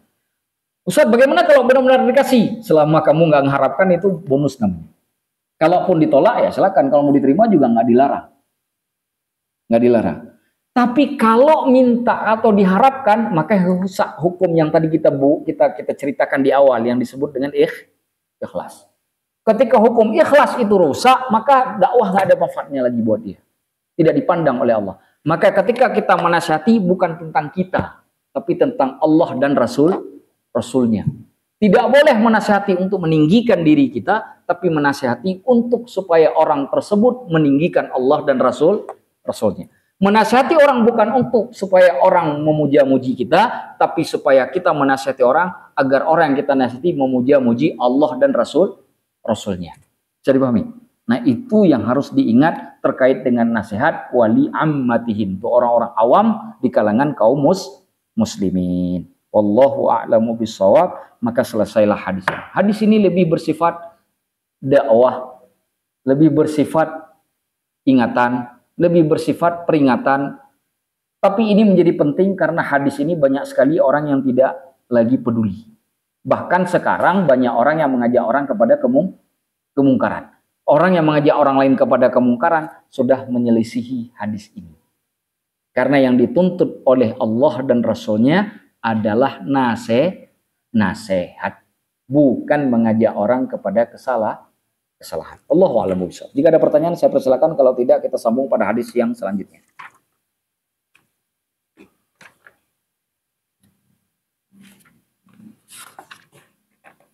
Tidak ada? Bismillahirrahmanirrahim. Kita lanjutkan hadis ke-8. Silakan Syekh. Bismillahirrahmanirrahim. Qala Imam Nawawi rahimahullahu taala al-hadits as-samin عن ابن عمر رضي الله تعالى عنهما أن رسول الله صلى الله عليه وسلم قال أمرت أن أقاتل الناس حتى يشهدوا أن لا إله إلا الله وأن محمدا رسول الله ويقيموا الصلاة ويؤتوا الزكاة فإذا فعلوا ذلك عصموا مني دماءهم وأموالهم إلا بحق الإسلام وحسابهم على الله تعالى. رواه البخاري ومسلم. An Ibnu Umar radhiyallahu anhuma, dari Ibnu Umar radhiyallahu anhuma, anna Rasulullah sallallahu alaihi wasallam qaal, bahwasanya Rasulullah sallallahu alaihi wasallam bersabda, umirtu, aku diperintahkan, an uqatilan nasa, untuk memerangi manusia, hatta yashhadu, hingga dia bersaksi, alla ilaha illallah, bahwa tidak ada Tuhan selain Allah, wa anna Muhammadar Rasulullah, dan bahwasanya Muhammad Rasulullah, wa yuqimus salata, dan hendaklah kemudian mereka mendirikan salat, wa yu'tuz zakata, dan menunaikan zakat, Fa idza fa'alu dzalika, apabila mereka telah melakukan hal tersebut, asamu minni, mereka terlepas dariku, dima'ahum, darah-darah mereka, wa amwalahum, dan harta-harta mereka, illa, kecuali bihaqqil islami, yang berkaitan dengan hak Islam, wa hisabuhum, dan hisab mereka, alallahi ta'ala, atas Allah ta'ala. Rawahu Bukhari dan Muslim, diriwayatkan oleh Imam Bukhari dan Imam Muslim. Terkait dengan Abdullah bin Umar sudah pernah kita ceritakan sebelumnya di hadis yang sebelumnya. Kita langsung masuk ke dalam redaksi hadis. Rasulullah Shallallahu Alaihi Wasallam mengatakan, aku diperintahkan oleh Allah untuk memerangi manusia agar mereka bersaksi bahwa tidak ada Tuhan selain Allah dan Muhammad itu Rasulullah. Hadis ini adalah hadis yang paling sering disalah maknai. Hadis ini adalah hadis yang paling sering disalah artikan. Bagi orang-orang yang suka membunuh, dia akan menjadikan hadis ini sebagai panduan untuk menumpahkan darah orang yang di luar Islam secara serampangan. Kenapa? Karena dia tidak memahami konteks hadis ini. Ketika tidak memahami konteks suatu hadis, hanya membaca terjemahannya saja, maka yang terjadi, setiap orang yang tidak masuk Islam maka halal darahnya. Kan seperti itu. Hadis ini sering sekali disalahartikan. Bayangkan misalkan ada seorang anak yang masuk Islam, lalu orang tuanya masih kafir, apakah dia harus membunuh ayahnya dan ibunya karena belum masuk Islam? Hanya karena berpedoman pada makna atau arti dari hadis ini? Tentu tidak. Karena yang melakukan hal tersebut pasti sudah melakukan kesalahan yang fatal. Pertanyaannya, apa yang dimaksud aku diperintahkan untuk memerangi manusia hingga mereka bersaksi tidak ada Tuhan selain Allah, Muhammad itu Rasul Allah, mereka mendirikan salat dan menunaikan zakat. Kata Imam Al-Khattabi, yang dimaksud dengan manusia di sini adalah pertama ahlul authan, orang-orang penyembah patung berhala. Wa musyrikul Arab, dan orang-orang dari kalangan musyriknya orang-orang Arab. Wa man lam yu'min, dan orang-orang yang tidak beriman. Duna ahlil kitab, bukan dari kalangan ahlul kitab. Wa man yuqirru bitauhid, dan orang-orang yang berikrar dengan mengesahkan Allah. Jelas. Pertama, yang dimaksud manusia oleh Imam Al-Khattabi tidak termasuk ahlul kitab. Siapa ahlul kitab? Yahudi dan Nasrani. Itu satu. Wa may yuqirru bitauhid, orang berikrarkan dengan tauhid. Artinya orang keluar nih tiga hal ini. Keluar tiga hal ini. Apa yang tiga hal ini? Orang Yahudi, orang Nasrani, orang yang sudah mengakui bahwa Allah Tuhannya. Itu tidak boleh diperangi. Itu satu. Yang diperangi, satu penyembah berhala, kedua orang-orang musyrik di kalangan orang Arab, tiga orang-orang yang tidak beriman atau yang tidak punya keimanan di kalangan orang-orang yang tidak punya Tuhan atau yang bukan dari kalangan Yahudi dan Nasrani. Nah, ini pun jika dipahami hanya sebatas itu juga memiliki kesalahan. Penjelasan Imam Al-Khattabi ini tidak merujuk ke zaman kita. Beliau merujuk ke zamannya para sahabat Nabi. Kenapa begitu? Karena ada konteksnya hadis ini. Jadi ceritanya begini. Ketika Rasulullah Shallallahu Alaihi Wasallam meninggal dunia, orang-orang kemudian terbelah menjadi dua kelompok. Selain dari kalangan Muslim ya, ada yang terbelah jadi kelompok selain orang-orang yang masih seperti di zaman Rasulullah. Pertama, orang yang murtad. Orang murtad ini kemudian menganggap bahwa tidak ada lagi Nabi Muhammad sudah meninggal dunia, tidak ada kewajiban kita beriman pada sesuatu yang sudah mati. Sehingga mereka kemudian beralih kepada agama yang lain. Makanya kemudian kenapa muncul salah satunya yang paling terkenal di wilayah Yamamah. Yamamah itu kalau dari kota Madinah kita jalan ke arah Riyadh, itu melalui jalan namanya Yamamah. Yamamah itu ke tenggaranya Madinah. Di sebelah tenggaranya Madinah, dia masuk di wilayah Najd. Kalau Madinah wilayahnya disebut dengan Hijaz. Jadi Yamamah. Yamamah itu munculnya nabi palsu yang disebut dengan Musailamatul Kadzab. Musailamah si pendusta. Siapa Musailamah Al-Kadzab ini? Musailamah Al-Kadzab ini adalah orang dari penduduk Madinah, Yamamah yang dulu pernah datang kepada Nabi Shallallahu Alaihi Wasallam untuk mengungkapkan keislamannya. kepada Nabi bersama orang yang Yamamah. Tapi pada perjalanannya, dia juga ingin dapat pengikut yang besar dan ingin menyayangi Nabi Muhammad. Tapi karena takut, dia menyembunyikan kedurhakaannya. Kapan dia baru berani dengan terang-terangan kemudian mengajak orang lain untuk memanggil dirinya sebagai nabi? Setelah Rasulullah SAW meninggal dunia. Orang inilah yang kemudian nanti pada masa Abu Bakar As-Siddiq diperangi. Karena Abu Bakar membentuk satu pasukan yang dipimpin oleh Khalid bin Walid menyerang Yamamah untuk membunuh Musailamah Al-Kadzab. Pada saat diperangi di depan istananya, tempat kediamannya, disitulah kemudian salah seorang budak hitam legam dari Habasyah mengirimkan sebuah tombak ke arah nabi palsu ini sehingga dia tersungkur. Orang itu disebut atau bernama Wahsy. Wahsy itu adalah orang yang membunuh Sayyidina Hamzah, paman Rasulullah pada saat perang Uhud. Sehingga terkenalah perkataan Wahsy bahwa dia mempunyai sebilah tombak yang membunuh dua orang. Satu orang yang terbaik, satu orang terjahat. Orang terbaik adalah Hamzah, orang yang terburuk adalah Musailamah Al-Kadzab.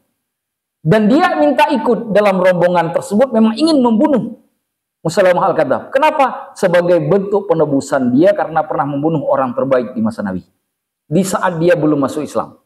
Itu Wahsy.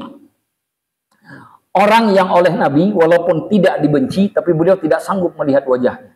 Karena ketika bertemu dengan Wahsy pada saat penaklukan kota Mekah, Rasulullah SAW ketika Wahsy datang menghadap Nabi, beliau memalingkan wajahnya. Karena ketika beliau melihat wajah Wahsy, yang teringat adalah pamannya yang dibunuh.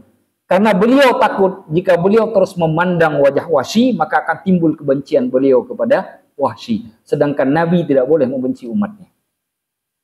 Makanya ada nasihat begini. Kalau Anda membenci seseorang, supaya tidak sampai membenci, lakukan ilmu ini. Jangan ketemu orang itu. Hindari orang itu. Nggak usah ketemu. Kenapa? Karena akan semakin tambah kebencian dengan orang itu. Nah, itu salah satu nasihatnya. Nah, nasihat para ulama. Bukan memutuskan silaturahmi, karena Nabi tidak memutuskan silaturahmi dengan Wahsy. Tapi beliau tidak ingin supaya cerita tentang pamannya itu masih terlintas di benak beliau. Hal yang sama juga terjadi dengan Hindun. Hindun itu mertua perempuan. Hindun itu mertua perempuan. Siapa Hindun? Yang makan hati Sayyidina Hamzah. Jadi Hamzah ketika sudah ditombak oleh Wahsy, Wahsy setelah menombak Sayyidina Hamzah, dia tidak ikut perang lagi. Dia pergi.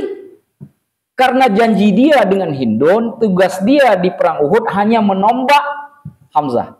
Kenapa Hamzah harus ditombak? Karena ini pahlawan perang yang ditakutkan oleh orang-orang Arab. Kalau Hamzah ada di medan tempur, kemungkinan sulit memenangkan pertempuran. Jadi Hamzah harus dibunuh.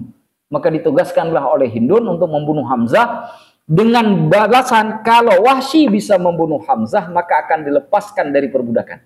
Wahsy datang ke medan Uhud untuk membeli kebebasannya, kemerdekaannya, dengan cara membunuh Sayyidina Hamzah. Belakangan ketika Wahsy sudah kembali ke kota Mekah dan dia sudah menjadi orang merdeka, dan di saat Rasulullah kemudian menaklukkan kota Mekah, lalu beliau SAW menerima Wahsy keislamannya dan tidak membunuh Wahsy hanya karena Wahsy pernah membunuh pamannya. Nah, itulah sekelumit cerita terkait dengan pembunuhan Musailamah Al-Kadzab dan juga orang yang membunuhnya. Singkat kata, orang ini diperangi sampai hancur oleh Khalifah Abu Bakar As-Siddiq. Kelompok lain yang diperangi adalah kelompok orang yang tidak sampai keluar Islam. Artinya mereka tetap mengakui Allah sebagai Rasul, Allah sebagai Tuhan, Nabi sebagai Rasul mereka. Tapi mereka mengingkari salah satu perintah Allah dan Rasulnya, yaitu tidak mau membayar zakat. Mereka beranggapan bahwa karena Nabi sudah meninggal dunia, sedangkan selama Nabi masih hidup, zakat itu diserahkan kepada Nabi atau dibayarkan melalui Nabi. Karena sekarang Nabi sudah meninggal dunia, maka tempat pembayaran sudah tidak ada lagi. Karena tempat pembayaran sudah tidak ada lagi, maka tidak ada lagi kewajiban zakat. Abu Bakar marah. Bangunlah Abu Bakar As-Siddiq juga membangun pasukan yang sama sebelum menyerang Musailamah Al-Kadzab, yang juga dipimpin oleh Khalid bin Walid untuk menumpas orang-orang yang mengatakan bahwa zakat tidak lagi diwajibkan. Dengan dua pilihan. Satu, kembali kepada Islam sebagai pada masa Rasulullah agar mereka kembali membayar zakat, atau akan diperangi sampai mati. Umar bin Khattab radhiyallahu anhu maju ke depan menentang perintah Abu Bakar As-Siddiq. Saat itu. Penentangan Umar bin Khattab ke Abu Bakar itu bukan penentangan rakyat kepada pemimpinnya, tapi hanya sebatas usulan. Bagaimana mungkin dengan mengatakan wa kaifa tuqatilun nasa ya Abu Bakrin, wahai Abu Bakar, bagaimana mungkin engkau akan memerangi umat manusia? Sedangkan Nabi saja tidak melakukannya selama beliau masih hidup. Karena beliau tidak pernah, Nabi tidak pernah menyerang kecuali diserang. Nabi tidak pernah menyerang kecuali beliau diserang. Lalu Umar bin Khattab protes kepada Abu Bakar, kenapa engkau melakukan itu? Lalu beliau membaca hadis ini. Apa kata Abu Bakar? Rasulullah telah menyampaikan, umirtu an uqatilan nas, aku diperintahkan untuk memerangi manusia hatta yashhadu, sampai mereka bersaksi alla ilaha illallah wa anna Muhammadar Rasulullah, bahwa saya tidak ada Tuhan selain Allah dan Muhammad itu adalah utusan Allah. Jadi hadis ini asbabun nuzulnya di masa Abu Bakar sudah dibacakan. Sehingga penjelasan Imam Al-Khattabi tadi terkait dengan penyembah berhala, orang-orang musyrik dari kalangan Arab, orang yang tidak beriman, itu adalah orang-orang yang terjadi masa itu. Penyembah berhala artinya orang-orang musyrik yang belum mau masuk Islam, tapi masih mau tinggal di wilayah kekuasaan Islam. Yang kedua, orang-orang yang kemudian dari kalangan mereka itu yang tidak beriman dan melakukan makar terhadap Islam, seperti kasus pada masa Abu Bakar, pada kasus yang terjadi dengan Musailamah Al-Kadzab. Karena Musailamah Al-Kadzab ini ngajak orang untuk supaya beriman kepada dia sebagai nabi. Dan luar biasanya Musailamah Al-Kadzab bukan hanya nyuruh orang supaya menganggap dia sebagai nabi dan jadi pengikutnya. Dia ingin menyerang kota Madinah supaya legalitas Nabi Muhammad hancur, legalitas dia sebagai nabi naik. Ini perebutan kekuasaan bagi Musailamah Al-Kadzab sekaligus sebagai perebutan pengikut. Perebutan pengikut. Nah, itulah sebabnya kenapa Abu Bakar memerangi. Nah, dalam konteks itu, mustahil konteks yang terjadi pada masa Abu Bakar mau kita bawa dalam konteks kita hari ini. Ini jangan-jangan nanti pulang habis belajar baca hadis ini, begitu lihat ada orang Kristen, nah, umirtu an uqatilan nas, langsung ambil Kristen, tusuk langsung. Oh, enggak, tidak boleh. Kenapa? Karena bertentangan dengan ayat.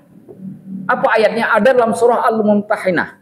Kalau nggak salah ayat 8. Coba nanti lihat ya, surah Al-Mumtahinah ayat 8. Allah mengatakan begini.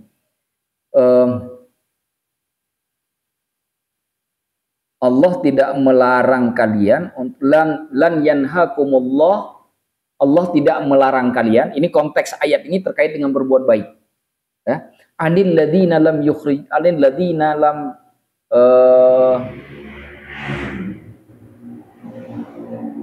dari orang-orang yang tidak memaksa kamu berbuat keburukan, kekufuran di dalam agama. Walam yukhrijukum min diyarikum, dan juga tidak mengusir kalian dari negeri-negeri kalian. Antabarruhum wa tuqsitu alaihim, hendaklah kalian tetap berbuat baik kepada mereka dan melakukan keadilan kepada mereka. Jadi orang-orang kafir itu tidak dilarang oleh Allah untuk melakukan keburukan. Kebaikan. Selama mereka tidak memaksa kita untuk kufur daripada Allah dan juga tidak mengusir kita dari negeri-negeri kita. Dalam bahasa yang lain, selama mereka tidak memaksa kita mengganti akidah, selama mereka tidak memerangi kita sehingga tanah-tanah kita dirampas oleh mereka, kita boleh berbuat baik kepada mereka. Artinya, hadis ini tidak boleh ditafsirkan secara serampangan karena akan bertentangan dengan ayat itu. Di dalam hadis Imam Bukhari ada hadis bunyinya begini.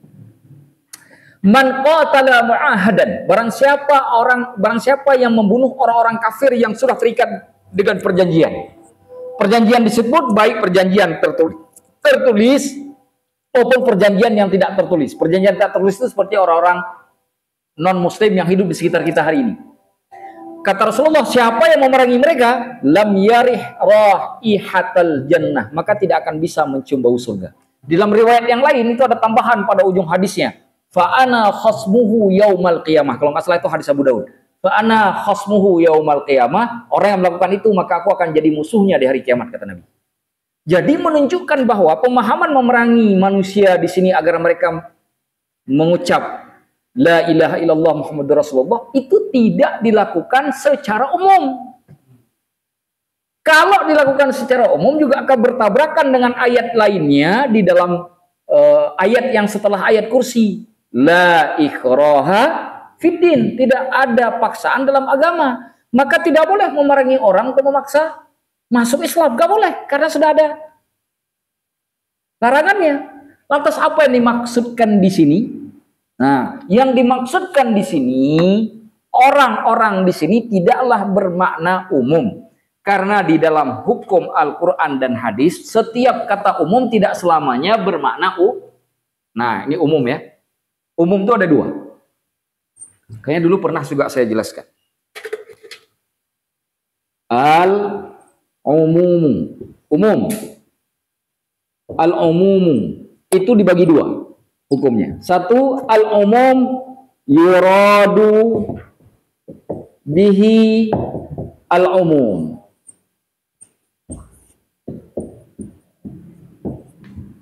Yang kedua, al-umum yuradu bihi al-khusus.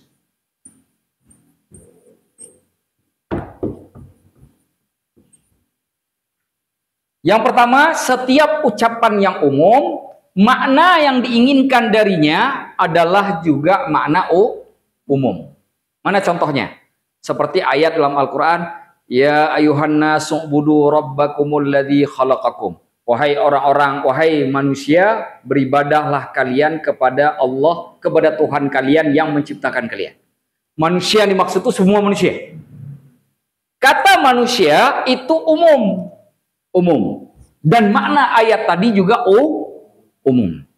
Tapi dalam Al-Quran banyak sekali kata anas yang merupakan umum secara ucapan, tapi maknanya khusus tidak umum. Seperti ayat tentang haji itu. Walillahi 'alan nasi hajjul baiti man istata'a ilaihi sabila. Bagi Allah lah diwajibkan atas manusia untuk melakukan haji bagi siapa yang sanggup melakukan perjalanan ke sana. Artinya manusia di situ apakah orang Hindu? Apakah orang Buddha disuruh naik haji? Enggak, siapa manusia di situ? Muslim, artinya khusus. Manusianya secara ucapan umum, secara makna khusus. Ada lagi, Nabi Isa alaihissalam ketika lahir masih dalam kandungan, ya, masih dipegang oleh masih kecil sekali. Ketika orang-orang Yahudi saat itu menuduh Siti Maryam berzina, dizinahi sampai lahirnya Nabi Isa. Lalu Nabi Isa berbicara kepada orang-orang itu sebagai bukti mukjizat Allah. Apa kata Allah dalam Al-Quran? Wa yukallimun nasa fil mahdi wa kahlan wa minas solihin. Nabi Isa berbicara kepada manusia pada saat beliau masih dalam buayan. Siapa manusia yang dimaksud? Semua manusia. Sejak kapan Nabi Isa bicara sama kita?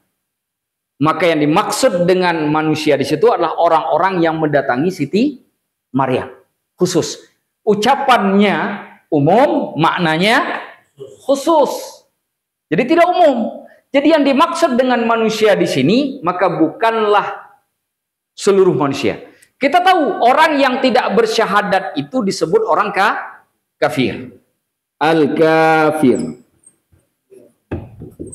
Al-kafir. Kafir itu ada dua. Kafir itu ada dua. Yang satu disebut dengan kafir harbi. Yang satu disebut dengan kafir Zimmi.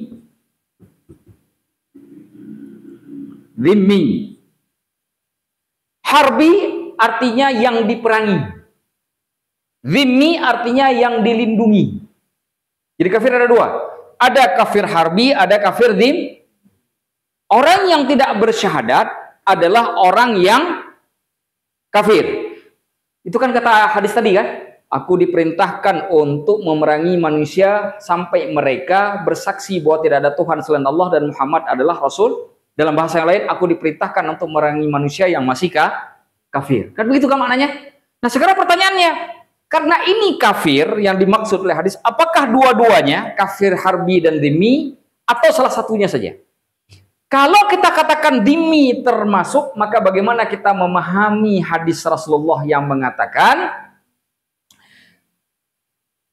man qatala mu'ahadan, barang siapa yang membunuh orang yang dalam bentuk yang sudah ada perjanjian. Maksudnya kafir dengan perjanjian. Baik secara tertulis ataupun tidak tertulis. Lam yarih raihatal jannah. Dia tidak dapat mencium bau surga.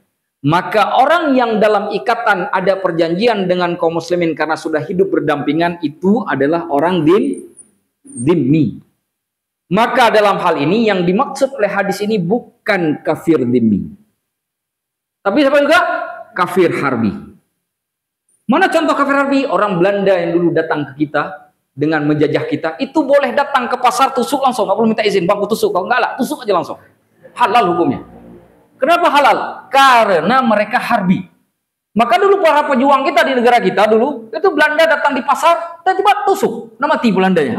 Dia datang tuh mau beli kol, mati. Lalu ada orang mengatakan, nggak boleh butuh orang mau beli kol di pasar. Kita katakan boleh. Kenapa? Karena dia datang sebagai penjajah. Kafirnya kafir harbi, boleh dibunuh.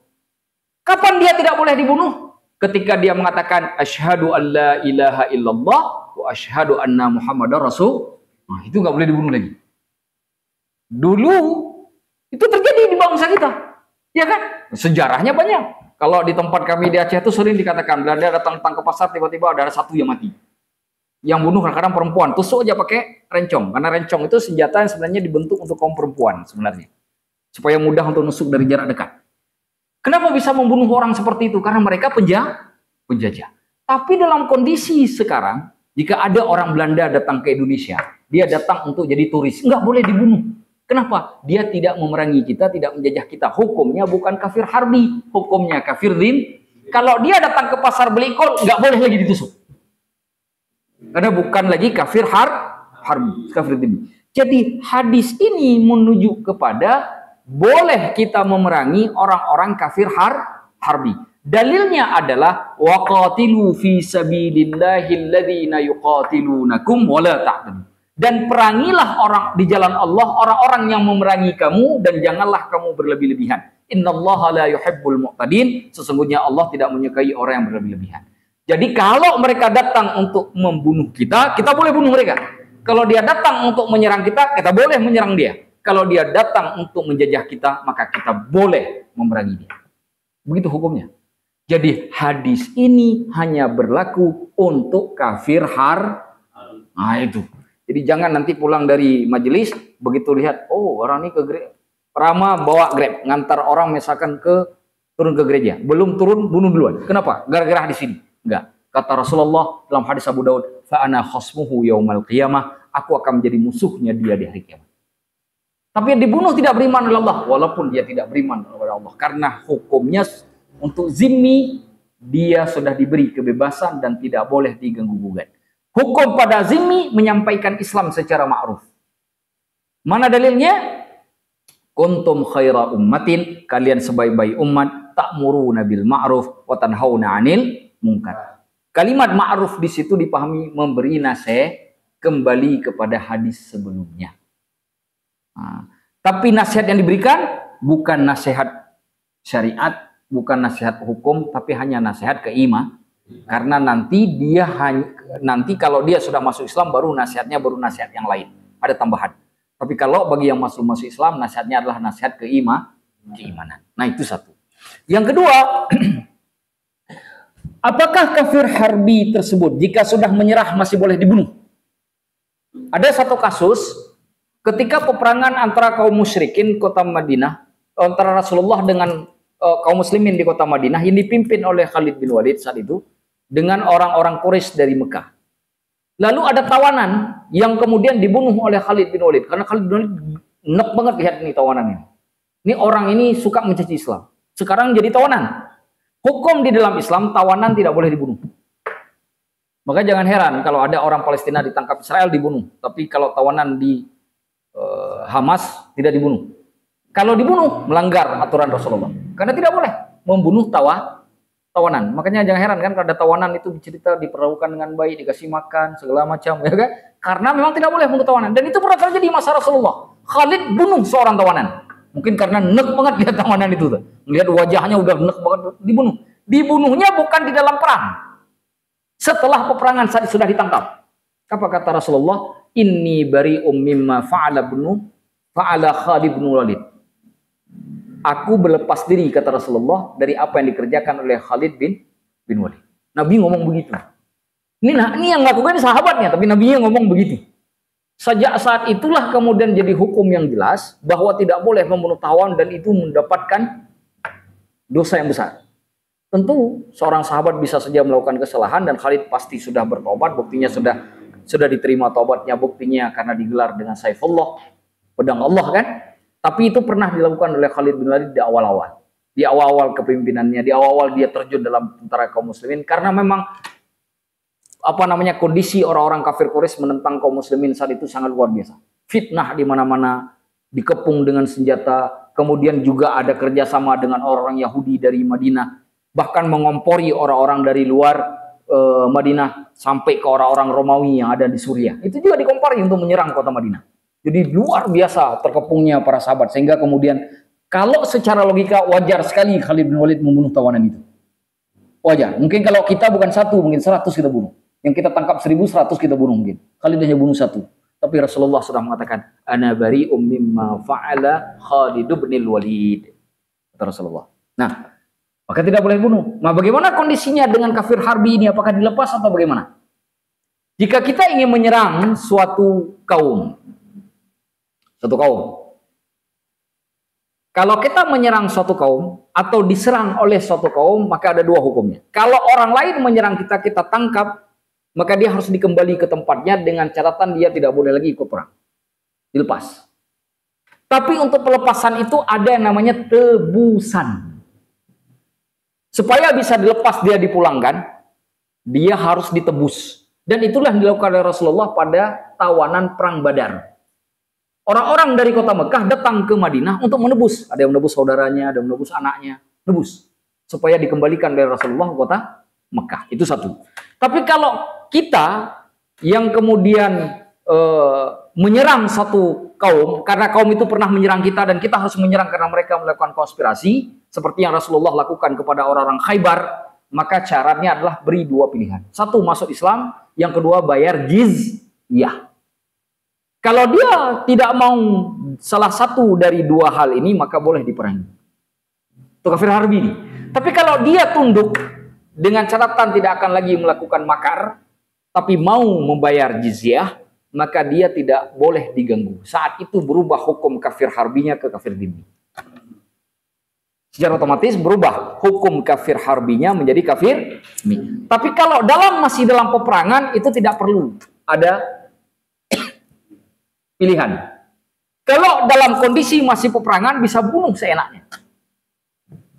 Bisa bunuh seenaknya. Kenapa? Karena peperangan itu boleh membunuh.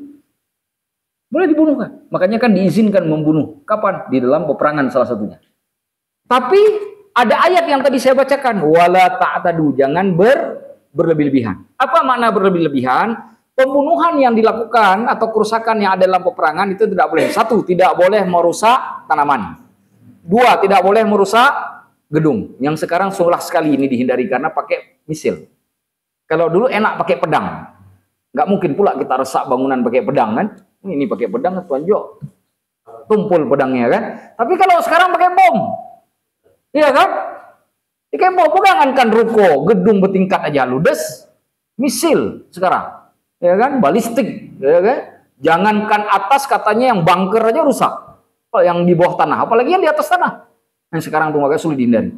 Yang ketiga, tidak boleh bunuh binatang. Terus tidak boleh bunuh anak-anak. Tidak boleh bunuh perempuan kecuali perempuan itu ikut bersenjata dan ikut perang. Dan yang terakhir juga tidak boleh bunuh orang tua. Itu namanya wala ta'tadu di situ. Mana? Lalu Allah menutup ayatnya, innallaha la yuhibbul mu'tadin. Makanya pada masa Rasulullah, ketika Rasulullah mengepung kaum Bani Qainuqa di kota Madinah itu, yang dibunuh itu orang yang berperang, dihukum mati. Yang muda-muda ikut berperang, yang tua-tua dilepas, tidak dibunuh. Kenapa tidak dibunuh? Karena mereka itu diharamkan darahnya.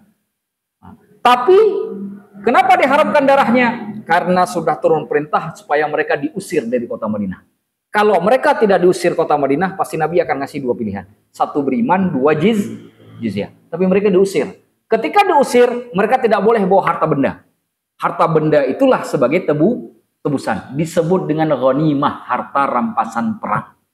Tidak boleh bawa peralatan, kecuali yang pakaian saja yang buat ini. Sedangkan harta ditinggalkan sebagai rampasan perang, dan itu jadi tebusan agar mereka tidak dibunuh. Jadi begitu hukum dalam pembuatan undang-undang Islam, sehingga kemudian kata kafir itu dibagi menjadi kafir harbi dan kafir dhimmi. Hadis ini berhubungan dengan kafir harbi, bukan dengan kafir dhimmi. Adapun orang non-muslim yang ada di negara kita di Indonesia itu semuanya kafir dhimmi. Kecuali misalkan ada tiba-tiba, katakanlah ada sekelompok orang kafir tiba-tiba nyerang kaum muslimin, bunuh orang muslim. Bunuh orang muslim semuanya, tanpa ada masalah, tanpa apa, tiba-tiba bunuh. Itu orang muslim boleh membela diri untuk membunuh kembali karena mereka sudah jadi kafir harbi. Tapi selama hidup rukun damai seperti saat ini, tidak boleh ada satupun dari orang muslim yang mengusik orang non-muslim. Tidak boleh mengganggu peribadatannya, tidak boleh merusak tempat ibadahnya, juga tidak boleh kemudian mencaci maki mereka. Karena itu sudah dilindungi. Mereka diperlakukan dengan baik dalam urusan sosial kemasyarakatan. Tapi ketika masuk urusan agama, berlaku hukum lakum dinukum. Dalam hukum sosial, antabarruhum wa tuqsitu ilaihim. Hendaklah kamu berlaku baik kepada mereka dan berbuat adil kepada mereka.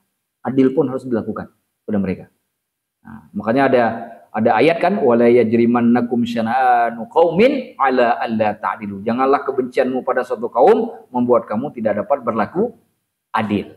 Nah, wallahu a'lamu bishawab. Nah, kalau orang-orang kafir harbi ini sudah masuk Islam, syahadat, kemudian melakukan sholat, melakukan zakat sebagaimana disebutkan dalam hadis Ibnu Umar ini, kata Rasulullah, faida fa'alu dzalika, apabila mereka telah melakukan hal tersebut, asamu minni dima'ahum wa amwalahum, maka mereka tidak lagi diusik karena sudah terlindungi dari diriku, kata Rasulullah, harta-harta mereka dan darah-darah mereka. Darah mereka apa? Tidak lagi dibunuh karena mereka sudah beriman.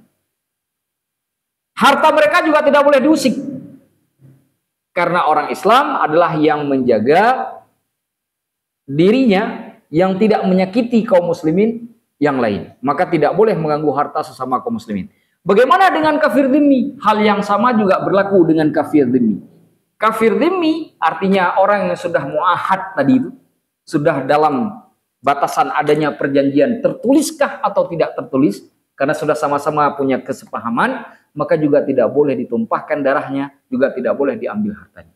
Jadi jangan mentang-mentang ada tetangga orang Kristen misalkan, kucuri hartanya, halal bagiku. Pemahaman itu ada dalam agama Yahudi. Orang Yahudi boleh mencuri, menipu orang-orang di luar Yahudi. Dia boleh melakukan apapun. Bahkan orang Yahudi haram hukumnya melakukan riba sesama orang Yahudi. Tapi dibenarkan melakukan riba dengan orang lain. Jadi mereka kalau ngasih pinjaman ke sama Yahudi, nggak boleh riba. Tapi kalau kasih pinjaman kepada orang yang non-Yahudi, boleh ngambil riba. Nah, itu orang Yahudi. Agama yang paling rasis sedunia. Orang Islam, mau kepada orang Islam, kepada orang lain tetap tidak boleh, tidak boleh. Jadi hal yang sama berlaku.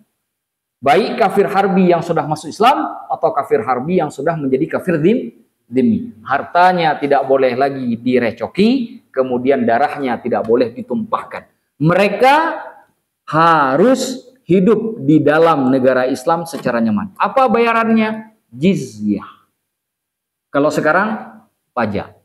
Nah, kalau negara-negara yang non-muslim seperti Indonesia, maksudnya negara non-muslim itu artinya tidak berlaku hukum Islam secara utuh, itu menggunakan pajak. Baik. Itu tetap berlaku ya, tidak boleh ditumpahkan darahnya illa bihaqqil Islam, kecuali dengan hak Islam. Arti dengan hak Islam apa? Kecuali dia mengatakan sudah masuk Islam dengan lidah, tapi hatinya masih kafir.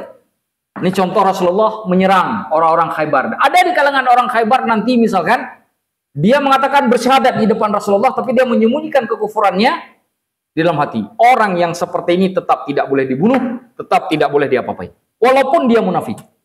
Kenapa? Karena secara zahir dia sudah mengakui dirinya masuk Islam. Ataupun orang kafir harbi yang sudah beralih kafir dhimmi, walaupun masih menyimpan dendam dalam hatinya, tetap tidak boleh diganggukan.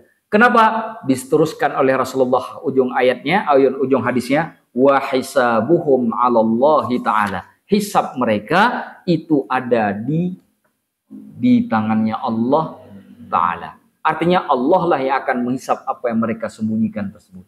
Tapi secara zahir, hak Islam itu ya, yang sudah berhubungan dengan hati, itu menjadi haknya Allah. Tapi hak Islam yang dalam bentuk zahir, itulah yang kemudian menjadi putusan kita. Jadi harus dipisah mana yang zahir, mana yang batin. Sehingga berlaku hukum nahnu nahkumu bid-dawahir. Kita hanya berhukum dengan yang zahir-zahir saja. Adapun masalah hati, itu urusan Allah. Nggak ada urusan sama kita. Biar usapnya dengan Allah saja. Itulah makna dari hadis yang ke-8. Terakhir, terkait dengan hadis ke-8. Sekali lagi saya ulang, ini hadis yang paling banyak disalahartikan. Kalau kata Syekh Muhammad Al-Ghazali, ini hadis yang terdolimi. Hadisnya terdolimi. Kenapa terdolimi? Sering sekali kemudian dijadikan sebagai ini oleh orang-orang ISIS misalkan. Walaupun ISIS itu sebenarnya juga bukan orang Islam. Karena kan kalau kita lihat dari teori konspirasi, katanya orang-orang bentukan Mossad dan CIA kan. Jadi nggak murni orang-orang Islam. Buktinya kan yang orang Yahudinya tidak ada yang ditembak mati, orang Islam semua ditembak mati oleh mereka. Jelas mereka bukan Islam. Atau oleh orang-orang yang garis keras. Yang dulu katanya ada apa namanya? Tanzim Al-Qaeda, Osama bin Laden. Meskipun itu juga semuanya dalam batasan teori konspirasi. Karena kalau sudah urusan dengan militer semuanya konspiratif. Kan gitu kan? Tetapi intinya kalau ada orang-orang garis keras, dan itu pasti ada di antara kaum muslimin, entah karena cuci otaknya yang salah, kemudian dia menjadi salah memahami, sering sekali menjadikan hadis ini sebagai pegangan bahwa orang non-muslim bisa dibunuh segerampangan. Padahal tidak begitu cara memahami hukum Islam. Hadis yang satu tidak bisa dibaca dengan sendirian, tapi dia harus dibaca bersama dengan dalil-dalil yang lain. Tahu lagi, yang boleh diperangi di sini adalah kafir harbi. Adapun kafir dhimmi itu tidak boleh dibunuh, tidak boleh diperangi. Adapun kafir harbi yang sudah tunduk mau masuk Islam juga berlaku hukum yang sama, atau kafir harbi yang sudah mau membayar jizyah dengan menjadikan dirinya sebagai kafir dhimmi dan berdamai, maka juga tidak boleh dibunuh berdasarkan hadis man qatala mu'ahadan lam yarih raihatal jannah. Wallahu a'lamu bissawab. Saya akhiri sampai di sini. Mungkin tidak saya buka lagi tanya jawab karena sudah jam 10:30. Saya akhiri, hadanallahu yakum ajma'in. Aqulu qawli astaghfirullahaladzim. Assalamualaikum warahmatullahi wabarakatuh.